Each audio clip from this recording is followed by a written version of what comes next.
So on my drive, I was. I thought of this question the other night when I was coaching. In your Thrice radio station, I put that on. I put that on for Dan Signorini because he, he's similar musical taste. Appreciates good music. Okay. Calm down. Wait, you're gonna act like Thrice? You don't like Thrice? No, there's a lot on that station I don't like. I love Thrice. I didn't say I love every song, but it's a good bass. Let me get to what I'm getting to. I don't know how I feel about it. And I was between that night and my drives back and forth to going off site to work with the other guys. I thought about something.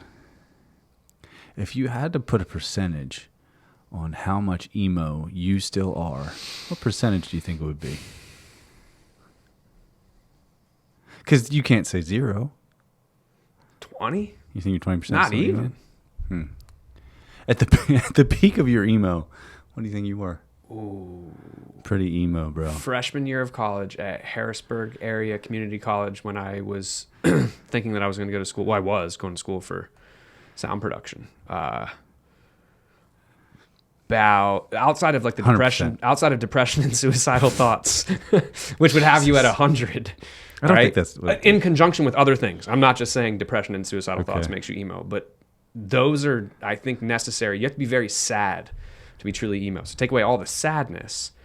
But like in terms of like full on into the music scene, maybe would go to Goodwill and buy female jeans.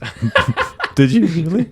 I may or may not have. I didn't know that. Yeah, dude, it's like everyone in like the music scene back in the day, like because like there weren't like skinny jeans for guys, and so like I would be willing to bet that a lot of the bands that you would see that wore like tighter jeans. I didn't like, see. I'm just saying. So, I remember. That would be my highest, and then I woke up soon after and was like, "What?" Actually, yeah.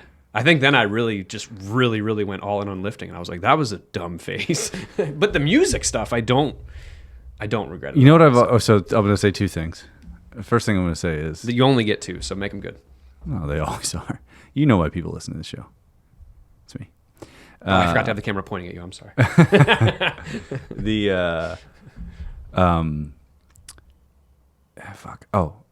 I saw like the title. Somebody showed me like a title of a like Taking Back Sunday song, right? And they're like, "Oh, you might like these guys. Like you like rock music." This is back in the day. Back in the day. Okay. And they showed me. I'm still in high school, right? And it was like the title of the song was "Cute Without the E," and I was like, "Oh, calm down." Cut from the Team, I think, was like the subtitle or something like that. I was like, "Come on." I was like, "No, this isn't for me." Just based on that. Yeah. Well, I was like, I knew they were gonna whine, And then what was the other thing I was gonna say to you? Yeah, that's your one. I did say one, didn't I? You got one more. I don't remember what it is. I don't know. I just like at that point in my life, it was pretty much metal. See, the thing is, I was into metal. I was into emo, screamo,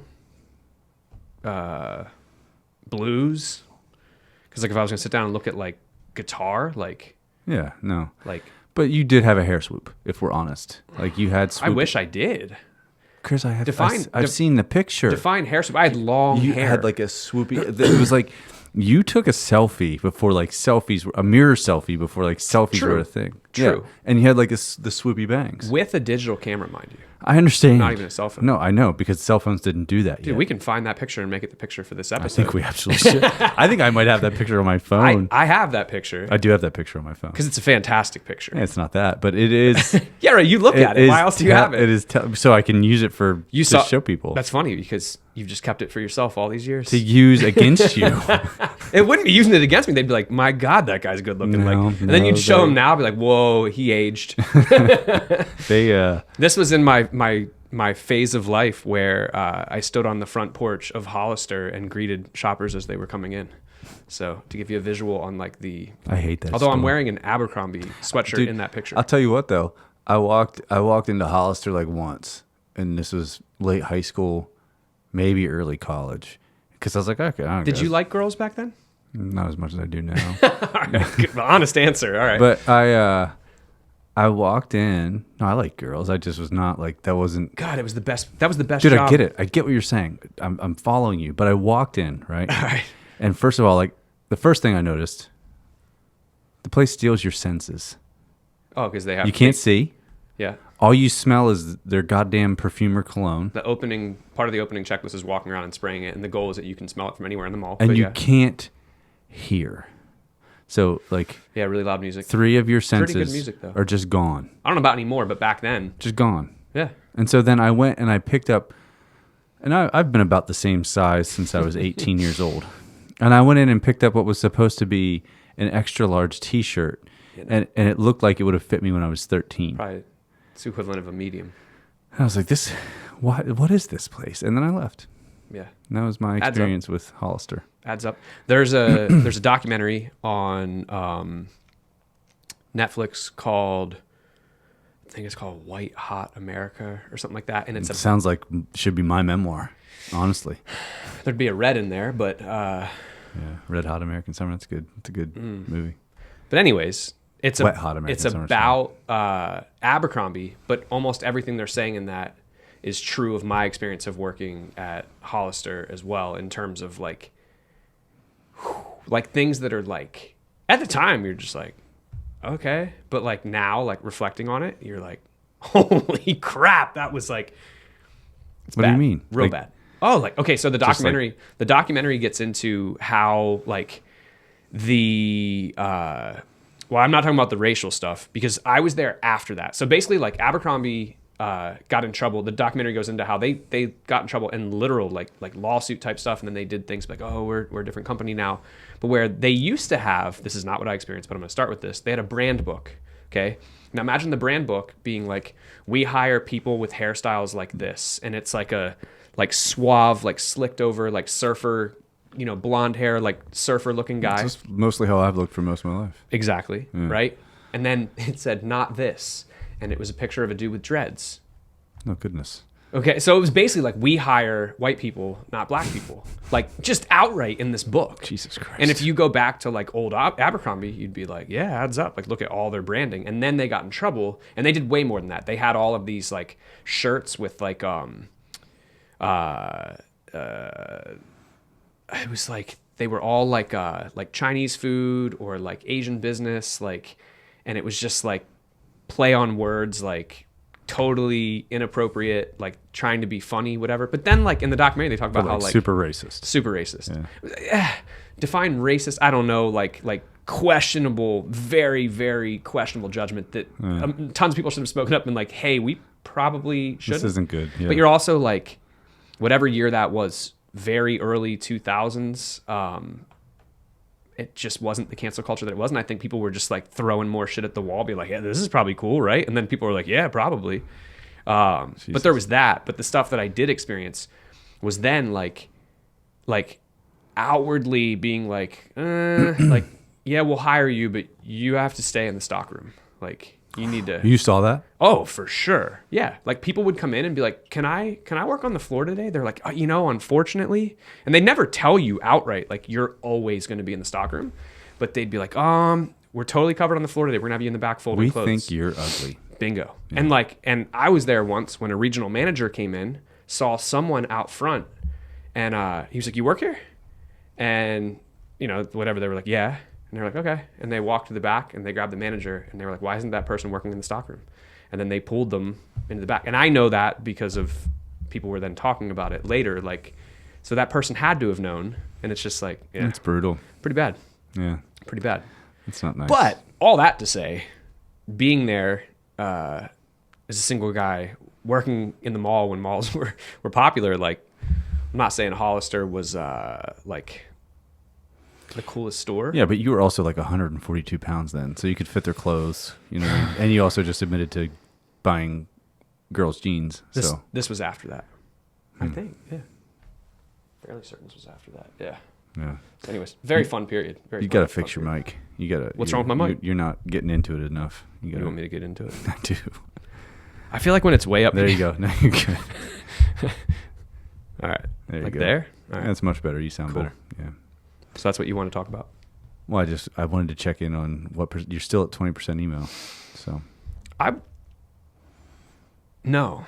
I would have That's to put what it you much said. lower. I You know, because I said was that. just thinking like, so number one, I got ahead of that this year with the guys. Oh, me making fun of you? Well, I was like, guys, like Todd uses the same joke every year, so I'm just gonna give you the joke now. Todd How would you do that? Todd like, because why? Take away your power, like. You son of a bitch. And so, I wasn't even going to use that joke. I play a lot of. The only reason I ever use that joke is because guys say something to me about you playing emo music. I don't think that's true. It is 1,000,000% true. I don't play emo music there. You do. There. What they consider emo music. I say that for the car ride home. Why Todd. are our hands so close together? I don't. Because this table is tiny. Like, That is nice. No, that's actually nice. Let me have it. I don't know. I'm holding the iPad to mess with the camera, and you keep venturing. You do really keep reaching. I'm sizable, man. They call it reaching across the table, or is it the aisle? I don't know what you're talking about. Politically reaching across the aisle, reaching Dude, across the table. I'm a centrist. I sit right in the middle of that sucker. That's why you're there. I guess so. All right, whatever. You had something not as interesting as what I usually bring to the table, but you said you wanted to talk about something. Is this where you actually want to talk about what we're going to talk about today, or are you trying to get me to just go somewhere else? Let's talk about what you want to talk about. You had an idea, right? Sometimes you do okay. I do all right. I can't wait to show people the pictures I took of you before this. But you can talk now though. I'll be done. Go ahead. Today we talking about. There's an intro. You're doing great. Keep going. Dan John's bus bench versus park bench workouts. But oh god, I'm all right. It's okay. I'll tell everybody real quick before we move on. I was in Sheets in Gettysburg, oh yeah. Pennsylvania on Monday, driving back to Virginia, and some son of a bitch just sneezed right on me. Like, no, didn't even attempt to cover his mouth, didn't turn away. He sneezed on me. I had to. This is the Gettysburg. That's the Sheets on the right. If you're going If north, you're coming north. Yes. Okay. My favorite one to stop off at, I think, is Dillsburg. It's on the left. Yeah, I go to Dillsburg sometimes. I just like, sometimes I don't even need anything, no gas. I don't need food, drinks, nothing. I just want to go there and watch the people. I just it's stop. a great place people watch. Fair enough. I always stop at the one in Gettysburg because it's an easier place to take my dog out to pee. Yeah. But is the people watching as good? I would imagine it's gonna be the same in Sheets, Gettysburg. dude. Yeah. It's Sheets. No, it's not Sheets. It's because you can go to Sheets here and you don't get to people watch like that. Oh, you it's do. Pennsylvania. You haven't been to Sheets at like 5 a.m. before going hunting all the times like I do. Where? What Sheets? At this one. Which one? The Right one here on by the Noakes. gym. Yeah. Oh, you can see all kinds of wild shit there. Not the same as your Pennsylvania. See, that's the thing. You got to go out at 5 a.m. to see it here. What you need Plus- to understand Plus, I am habituated to Pennsylvania. Like, it doesn't surprise me anymore. bro, that one's also next to Beyond Hello. It's next to the dispensary. Weed dispensary, yeah. So, which I did watch someone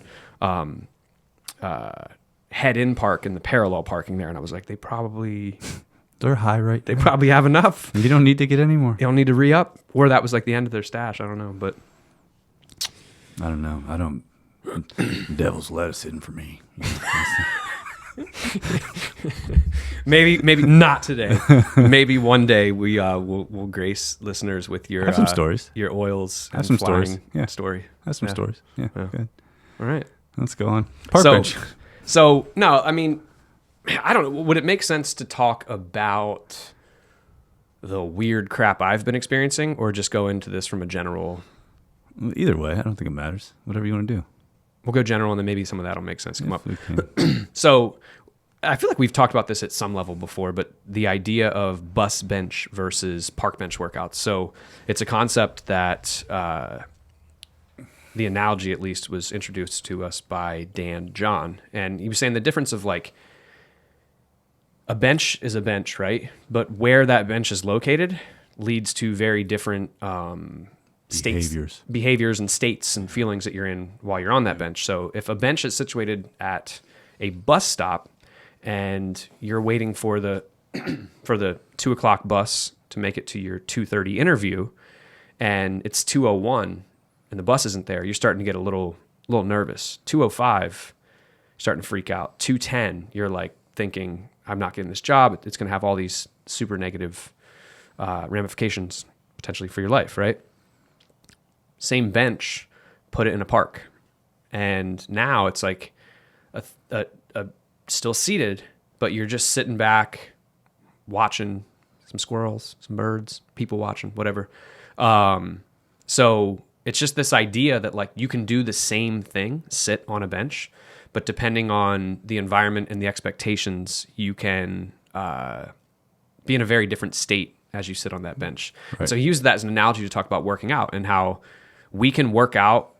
A bus bench workout would be on this date, maybe as specific as this time, I'm going to step onto the mats and compete in jiu-jitsu, or I'm going to show up for a selection for some type of a selection. Unit? But there's unit. Yeah, I don't know. I'm just You're doing good. Keep going. I'm really going for it here. And you're approaching training with a different level of focus, but also with stress when you're on a bus bench type approach to your training. Then there's the park bench workouts, which are probably some of the most important workouts that are very easy to look at as not important, because these are the workouts where you just kind of show up and you're this could be misconstrued as like you're not putting effort in. It doesn't mean that, but like you're just checking the box. You're training more with consistency and continuity in mind. You are maybe having a little more fun going off program and just playing with some different things. You could also be on a program though and just not super stressed about where that's necessarily taking you. Or maybe you have an idea of where you want to take you, but you're just like, there's not like this date or this time frame to it. You're just kind of chilling, having a good time. And so, when we were talking about what to talk about this week, it was like based on some crap that I've been experiencing. Now, some confusing stuff that I've been experiencing that it'd be easy to go like, well, it's probably this or it's probably that. And at the end of the day, we don't know. And it's caused me to kind of step back and look at my training a little bit differently for the time being and being like, hold up, dude. Like it's tomorrow's December 1st. I don't have anything on the calendar competition wise until March. Why am I so stressed out about Because you're Chris Merritt. being stressed out? Because you're Chris Merritt. That's why. And how I could change up my training, still train, but just take some of the.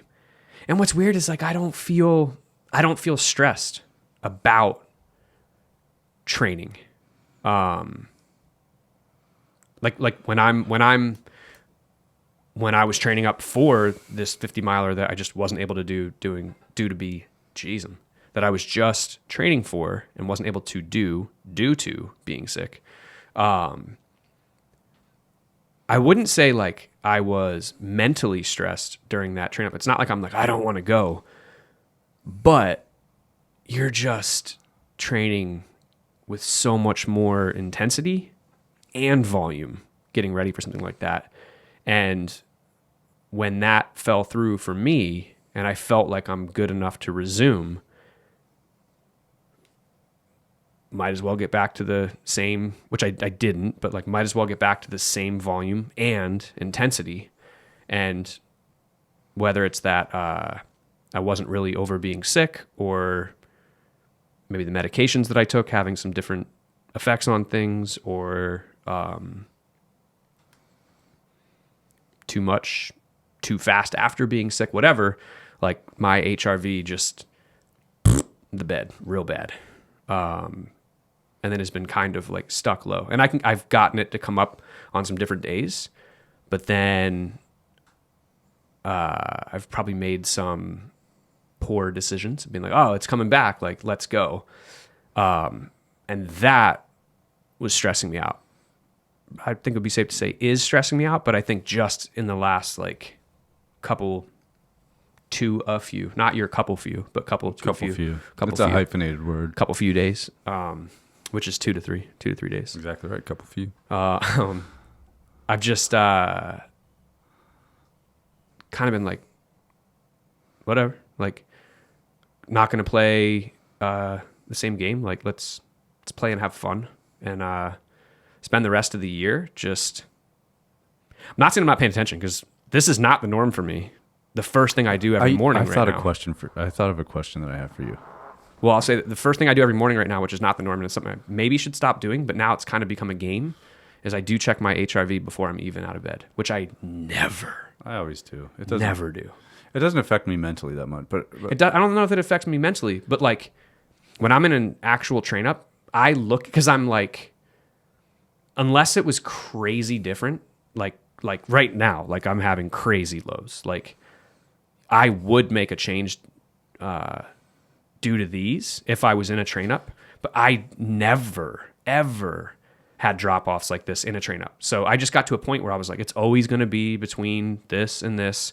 And even if it's a little bit lower, like I started telling myself, and I still think this, although I think now experiencing like these real big lows, I probably will eat my words a little bit of like, I think some people like do not train with enough intensity and consistency, and they'll look at their HRV and be like, oh, low today, shouldn't train, or I'm just going to like take this super lackadaisical approach. And I think it's the equivalent of like someone who doesn't have just the right basics of systems in order, who jump and wants to lose weight and jumps on the scale every day and has this super emotional response to it. And so when I was deep in my train up, I was just like, I don't care. I look at it at least once a week, usually towards the tail end of the week, to see how things went that week and then how my recovery goes on the weekend.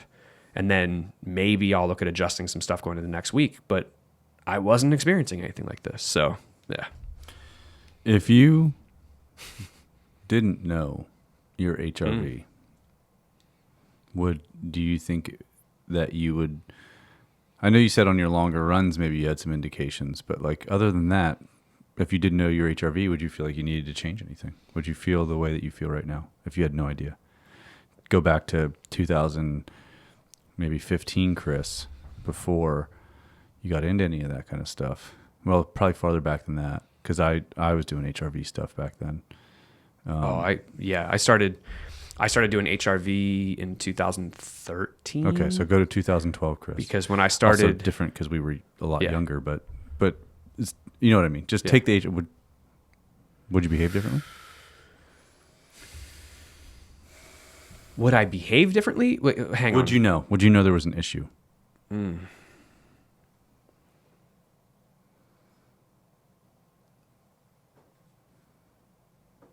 I wasn't paying attention like I am now. So it's hard for me. No. I'm just saying. I was using that just there's to take context to HRV that. off the table. Like, There's if you didn't know your HRV right now, would you think there was an issue?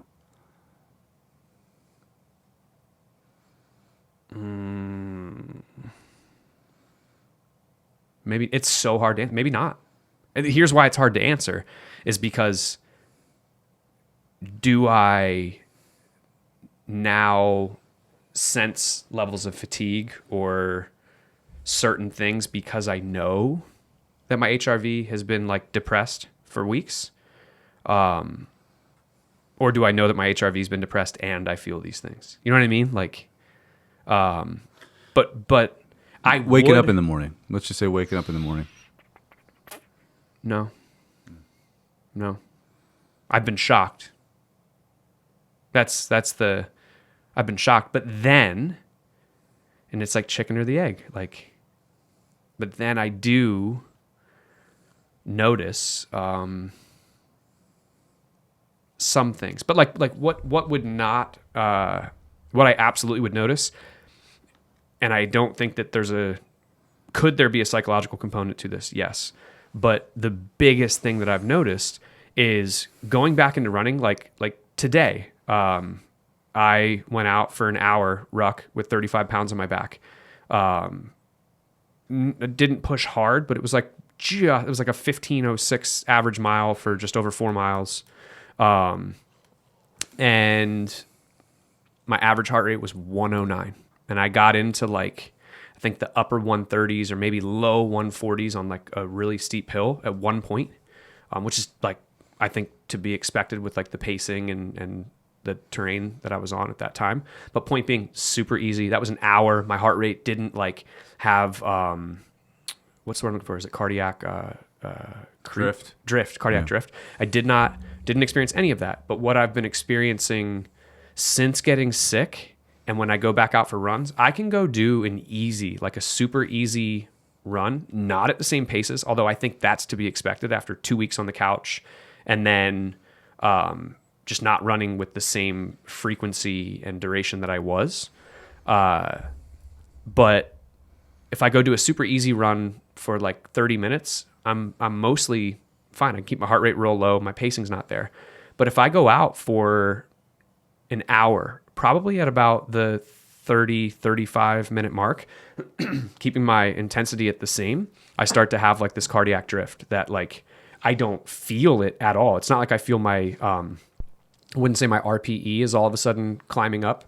My respiratory rate doesn't match what I'm seeing. And it's legit. Like I'm wearing, it's not like I'm going off wrist worn, because I'm kind of mimicking looking at my wrist right now. Someone might be thinking that. I'm wearing the Garmin chest strap, and that's projecting to the watch. Like, and my heart rate will just jump up to levels that I wouldn't see unless I was doing like a tempo run. And this is on an easy run. And so that's where I'm like, damn it. Like, the heck is that? And so I'm just like, all right, like walk, let my heart rate go back down into the, low 120s. And then I can still hit like the duration of a session with run walk intervals. But then the next day, my HRV is like 20s or 30s, which is so God. Like someone might hear that and be like, my HRV is always really, that no one's number matters, like comparing your number to theirs. It's relative to what it normally is. Right. And so, yeah, it's super low for me. But that's what mine would be after a night of drinking. But I don't wake up feeling hungover. You know what I mean? Yeah. So I don't know. I think you're still recovering from being sick. I really do. I think there's some kind of sickness, illness going on. I think that it could be two different things. I think that I had what I had in late October, because that race was supposed to be November 4th. So in late October.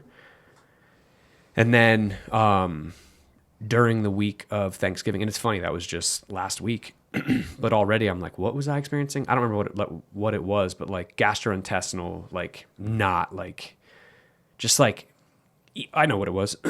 Like, it's not like I was getting sick to my stomach or anything like that, but eating a normal amount of food and then feeling like, oh, like, and this wasn't on Thanksgiving Day. This was like leading up to Thanksgiving, absolutely normal amounts of food and feeling like you, have a basketball inside of you, just like pressing outward. And yeah.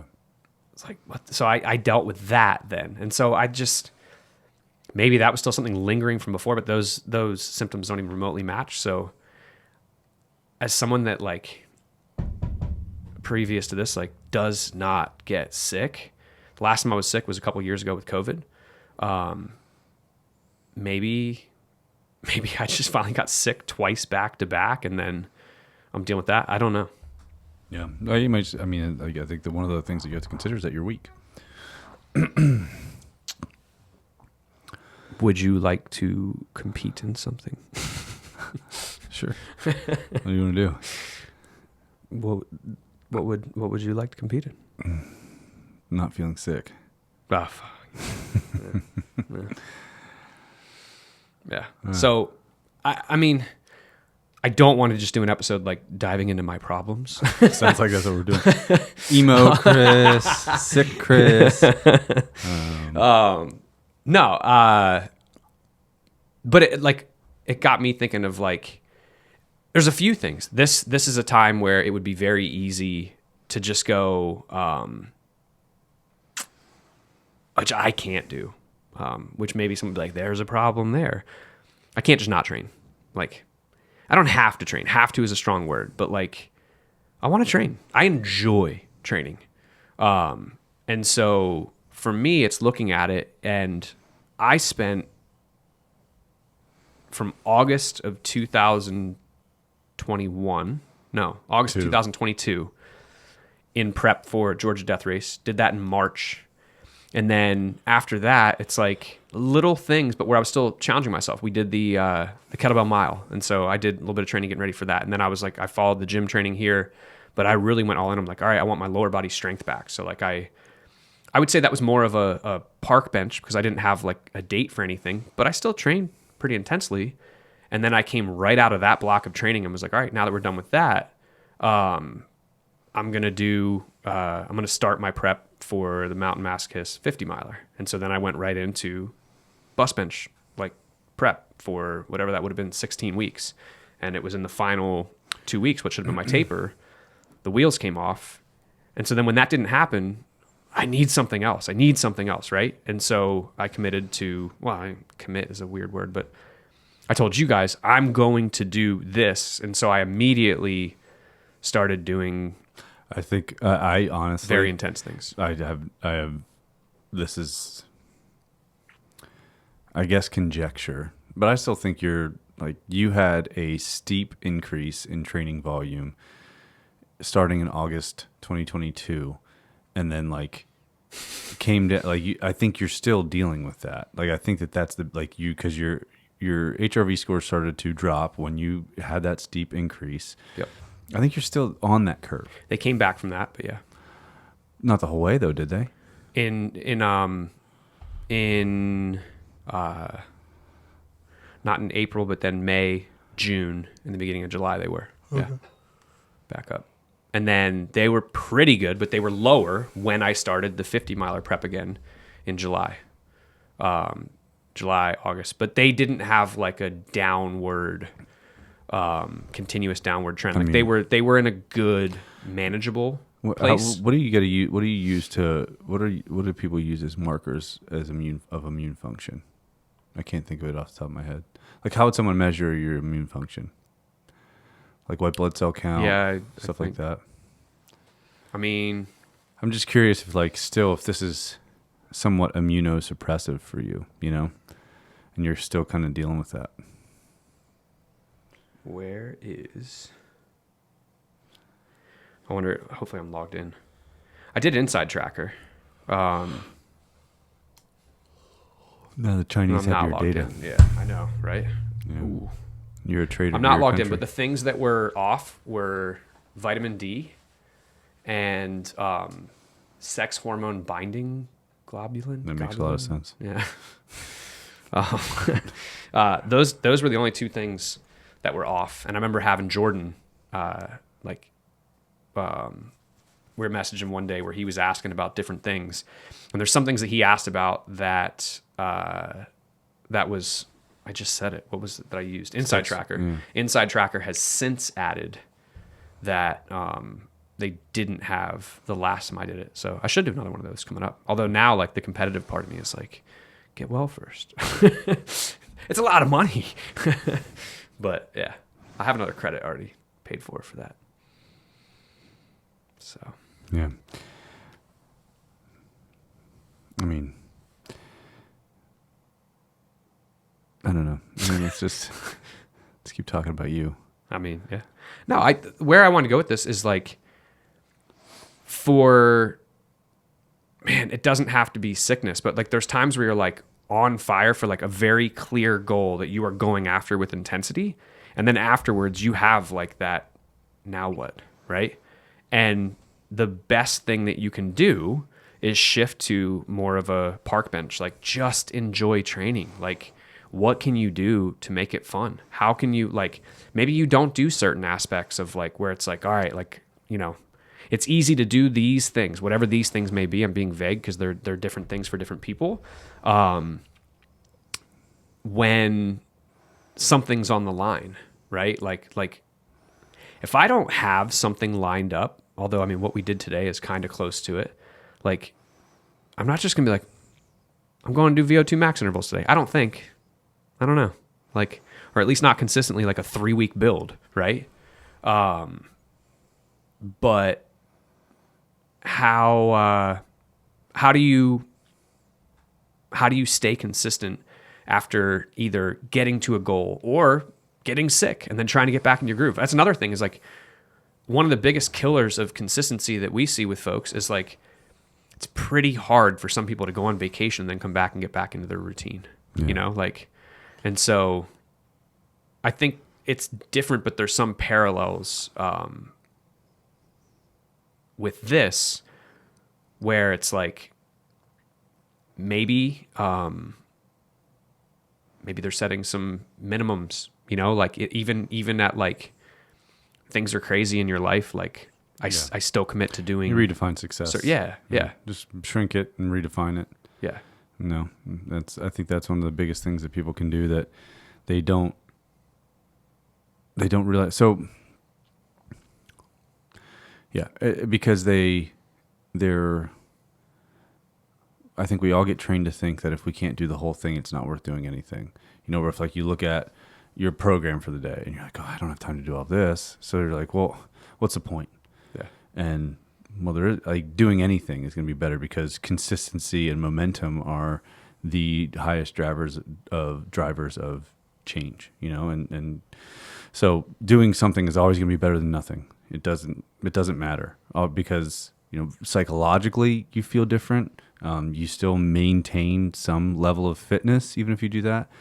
And, for example, if people are very strong or just strong, have built strength and have built aerobic capacity, it doesn't take nearly the volume to maintain it as it does to build it. So like you're still maintaining fitness, and the thing is you have to project yourself forward into the future. And so, one of the things that I've taken from Jordan Peterson over the years that I think is correct is you have to value your future self as much or more than your current self. Yeah. And because if you overvalue your current self, you seek too much comfort and you don't think about, the decisions and how they affect you, they affect everybody else around you. And that expands outward over time. And so I think that that's one of the things that I'm not saying that's easy. I think that habits and environment are going to be a big part of that. I don't know, like it's tough because I'm not like a normal vacation person. I couldn't tell you the last time I just took a vacation and relaxed. Yeah. Like my vacations are going to the mountains and hiking up and down them for days at a time. But I think that people would do better. Like a lot of people might hear this. I know that you won't, but people will hear this and be like, well, that's like, I would work out on vacation. I would do something. I do. Yeah. I'm saying, I know that you would get it, but like do something every day, then that way even if it's 10, 15 minutes, do something that keeps that momentum. Yep. And I think that if you're really thinking about what's important and what you value, which your longevity, your health, your ability to do things, how you feel about yourself, all of those kind of things, it makes more sense to do 15 minutes of working out on vacation than to not do anything and try to get restarted all the time. Yep. And I think a lot of times we don't do that, or people don't do that because they feel weird or they're going to be judged, or they're like, oh, why are you working out on vacation? It's like, because I need to do this for me. Yeah. And just kind of setting some of that stuff aside and realizing, you value your future self as much or more than your current self. And that if you do these things, it's going to be better for you now and better for you in the long run. And I think as someone that, man, this was like one of our, probably the most, if not the most popular lessons in strength action, was that whole entire, what was it called? The one where I talked about struggles I used to have with like... Oh, it was... I wanted to call it Feeding the Piggy Bank, but it wasn't Feeding the Piggy Bank. That was another very popular one. But, that was the very first one every time. Oh, whatever. It was...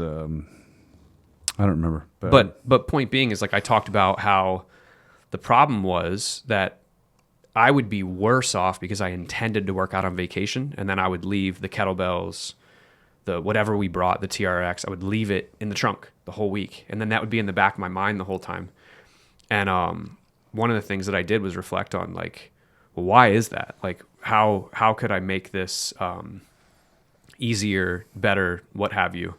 And it's all about environment. And so like now when we go on vacation, it's like I unpack that stuff and I set it up. Put it in your way. But I also have a plan going in, and that plan is super simple. Like there's that like, if nothing else, I'm just going to do this. And it might be, to your point, 15 to 20 minutes, but then I'll also have, and then if I want to, or if time allows, whatever, like then I would do this. But I don't go in with like, nothing. And the right? thing is, like, what do you want to enjoy? Yes. What do you want to enjoy? And really think about that. And like I said, however you want to approach your vacations is up to you. And I'm not here to judge anybody. But, like, do you want to get so shitty every night of vacation that you feel like hell and it's hard to restart the rest of your life when you come back? Like, that doesn't make any sense to me, you know? So, but on the environmental stuff too, is like, it was more than just what to do and having the stuff out. Then it was also like, well, to your point, like, I drank, I didn't fuel enough. I don't even have like stuff here to have, I have these routines. Like, after I work out, I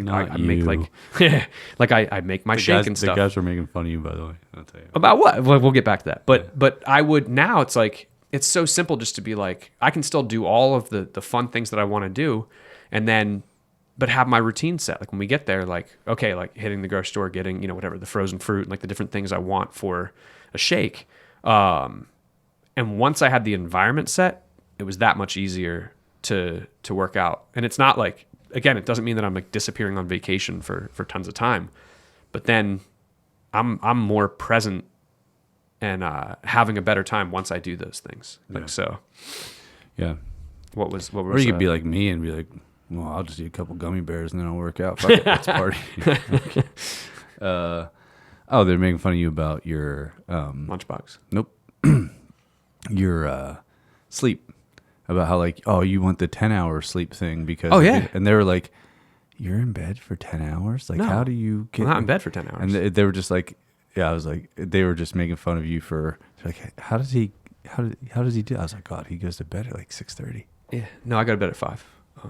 No, that came up because of New Calm. We got to wrap this up. Yeah, it's gonna be done soon. New Calm had a sleep track, which is cool. I really, really like sleeping with like a white noise thing, as you know, because we sleep together. You have a lot of needs. You have a lot of needs. I do. You know that? Like, you are a very high maintenance man. But New Calm had one. It was like, cool, and it was 8 hours long. But once 8 hours. Once you get into like tracking an aura and stuff, like Chris Merritt needs 10. Are you in bed longer than 8 hours? Do you aim to be in bed longer than 8 hours? No. I mean, I know I'm not going to get 7.5 hours of sleep. No, I'm only in bed 8 hours. I'm typically in bed like 8 hours. That's what I'm in. Well, yeah. So I want it. I don't care if it was 8 hours and 20 minutes, like, but I want it to be over 8 hours. Because I normally will set my alarm for about 8.5 hours, and I never, with rare exception, I never get woken up by my alarm. But I don't want to get woken up because the white noise track goes silent, because as weird as it sounds, like, silence can wake you up. The removal of sound, the absence of sound, can wake you up just as much as an alarm can. Try sleeping outside. There's always noise out there. Yeah. Sleep in your backyard tonight. Who says I don't? I know that you don't, because you have a $14,000 bed. We did. Was I talking with you? No, I don't think Probably so. not. You don't talk to me. No, okay. I was going to say, like, why would Jess and I be talking about this? But now I remember why. We did talk about taking Finley camping, and Jess was like, oh, I love camping. I was like, you never camp. I'm not talking about glamping, Jess. I'm like, and she was like, no, I camped. She's like, and when I was a kid, I used to set the tent up in the backyard, like, and I would camp in the backyard. And I was like, yeah, we should have Finley camp in our backyard, except for, like, it backs up to, like, the road and like a walking path and, Yeah. like, the road, and, like, it's not the same. It's not the same. But dude, I'll tell you, the best night of sleep I think I've had this fall was the one night we did camp when I was in Montana, and I slept outside by myself. I love sleeping God. outside. Not here, but It's my favorite. we'll have a camp out in the back of the gym. Coyotes woke me up, Oh, yeah. howling. It was beautiful. I mean, that's like the white noise that I listen to is the sound of, like, it depends. I don't do this all the time, but, like, in the spring, one of my favorite things is being back home in Pennsylvania, all the windows open in the house in the spring, the sound of the spring peepers. There's nothing like it. It's awesome. Yeah, no, trust me. So Suburbia kills a lot of dreams. all right. All right, I gotta go. Let's we wrap stop. up right I there. gotta go.